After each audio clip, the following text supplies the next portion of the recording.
En este segundo vídeo dedicado a la genética molecular vamos a explicar las mutaciones y la biotecnología.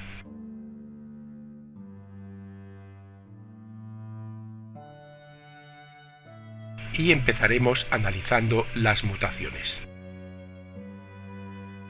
Se trata de alteraciones de la información biológica o, dicho de otra forma, de alteraciones en la secuencia de nucleótidos del ADN, provocando un mal funcionamiento de las células. Y pueden ser debidas por producción espontánea o por agentes mutágenos, que pueden ser físicos, químicos o biológicos, alterando la información genética de cualquier organismo. Los físicos serían radiaciones como rayos ultravioleta, gamma o X. Los químicos podrían alterar la estructura de forma brusca del ADN, como el benzopireno del tabaco, y los biológicos son organismos que pueden alterar la secuencia del material genético, como un virus o una bacteria o un hongo. Según la cantidad de material genético afectado, puede ser puntual cuando se produce la alteración en la secuencia de nucleótidos, cromosómica cuando ésta se produce en los genes de un cromosoma, que puede que no afecte al individuo pero sí a sus descendientes, o genómica cuando la alteración se produce en el número de cromosomas de una célula, que puede ser con un cromosoma más como el síndrome de Down o con un cromosoma menos como el síndrome de Turner. Pero como todo en la vida, las mutaciones tienen consecuencias positivas y negativas. Como positivas destacaríamos que gracias a ellas existe biodiversidad. Si no fuera por las variaciones que producen las alteraciones en el ADN, no habría variabilidad fenotípica ni adaptación a los cambios ambientales. Pero por el otro provocan un mal funcionamiento de la célula.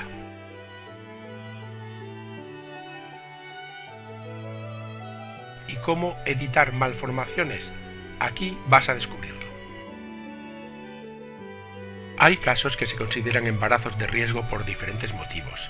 Estos serían, por ejemplo, en mujeres menores de 15 años, en mujeres mayores de 40 años, en hombres mayores de 50 años, si existe consanguinidad de los progenitores, si los progenitores tienen enfermedades genéticas, o si uno de ellos tiene hábitos tóxicos como el tabaquismo, el alcoholismo o la drogodependencia.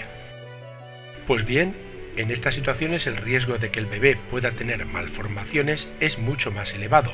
Por eso se realiza un diagnóstico prenatal, que son un conjunto de pruebas realizadas a la madre antes del parto para saber si el bebé presenta algún tipo de anomalía.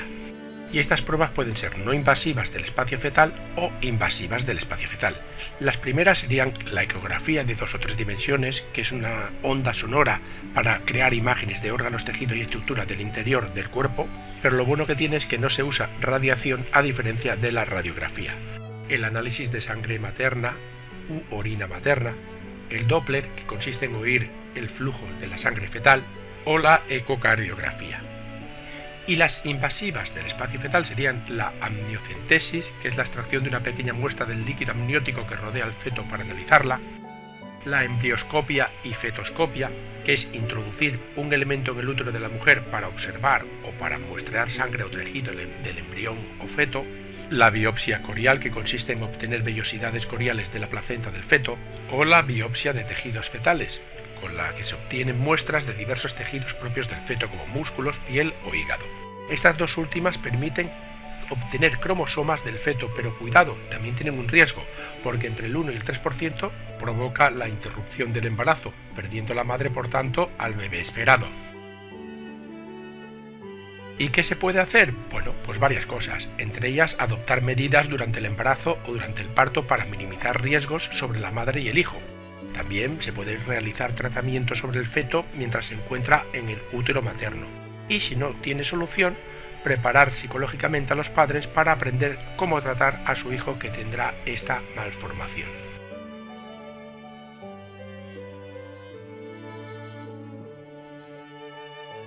Y en la última parte de este vídeo conoceremos qué es la biotecnología. Son técnicas, procesos y métodos que utilizan organismos vivos para producir una amplia variedad de productos. Las aplicaciones de la biotecnología son muy numerosas y entre ellas podríamos destacar la medicina, la agricultura, la industria, la pesca acuícola, los biocombustibles, el tratamiento de residuos y la ciencia de los alimentos. Existen dos tipos a grandes rasgos: la tradicional, que es usada para mejorar procesos industriales en los que intervienen los seres vivos, con el objetivo final de obtener productos como alimentos o medicamentos. Y por otro lado, la ingeniería genética, que modifica el material genético de los organismos, es decir, su ADN.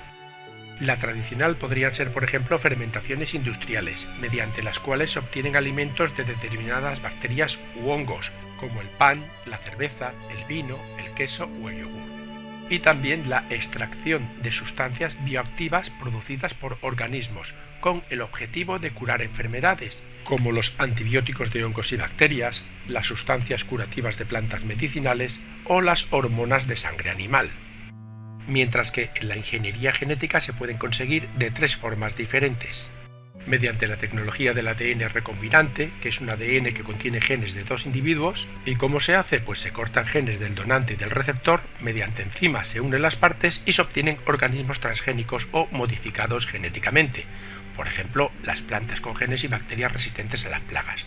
También se usa la tecnología de la PCR, que es una reacción de la polimerización en cadena, obteniéndose gran cantidad de copias de ADN a partir de unas pocas moléculas, y el objetivo es identificar con muy pocas cantidades virus y bacterias patógenas, entre otras cosas. Y por último, la clonación, que es la obtención de individuos, órganos o tejidos con el mismo ADN que otro. El primer mamífero clonado fue la ovejita Dolly, pero esto está prohibido por motivos éticos en seres humanos. ¿Y qué ventajas tiene la ingeniería genética? Pues una de ellas sería la de aumentar el rendimiento de cultivos produciendo más alimentos por menos recursos, además de disminuir las cosechas perdidas por enfermedad, plagas o factores ambientales. También reducir el uso de los plaguicidas asociados a una enfermedad, que suelen ser causantes de grandes daños ambientales y a la salud. Introducir vitaminas y proteínas adicionales en alimentos, reducir los alérgenos y toxinas naturales o cultivar en condiciones extremas. Y por último, crear nuevos materiales con mejores cualidades. Mientras que las desventajas de la ingeniería genética serían la disminución del número de especies, perdiendo así la diversidad genética. Por la polinización cruzada, el polen de los cultivos genéticamente modificados se difunde a los cultivos no genéticamente modificados, alterando el equilibrio del ecosistema global. Y precisamente estos productos erosionan más el suelo en áreas tropicales y subtropicales que en áreas templadas. Y por último, la posibilidad de transferir toxinas de una forma de vida a otra, creando nuevas toxinas o enfermedades, o transfiriendo compuestos alergénicos de una especie a otra. La biología también se clasifica de otra forma, en concreto por colores, y cada color se aplica a un tipo de terapia determinado o de campo de la ciencia determinado.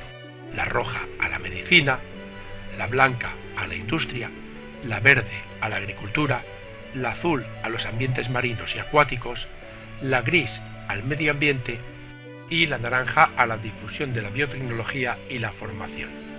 En la columna de la derecha podemos ver diferentes ejemplos de cada una de estas clasificaciones de la biotecnología. Y como podemos apreciar, los campos de aplicación son variadísimos. Por tanto, estamos ante un tipo de ciencia totalmente en auge y muy práctico para el ser humano.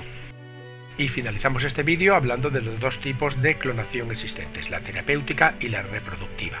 Con la primera se obtienen células, tejidos u órganos compatibles para curar un enfermo a partir de células madres, que pueden ser embrionarias o adultas. Las primeras plantean grandes problemas éticos porque implica destruir embriones humanos y por tanto una vida. Mientras que si se extrae de células adultas, por ejemplo de la médula ósea, no implica evidentemente ningún problema ético. El proceso de las embrionarias, que es el más complicado, se puede ver aquí a la izquierda en este recuadro en rojo. Por otro lado, tenemos las reproductivas, cuyo fin es originar nuevos seres genéticamente idénticos a su progenitor.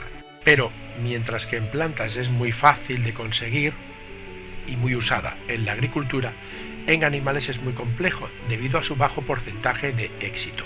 Y además los clones que salen suelen ser más sensibles a las enfermedades y mueren antes.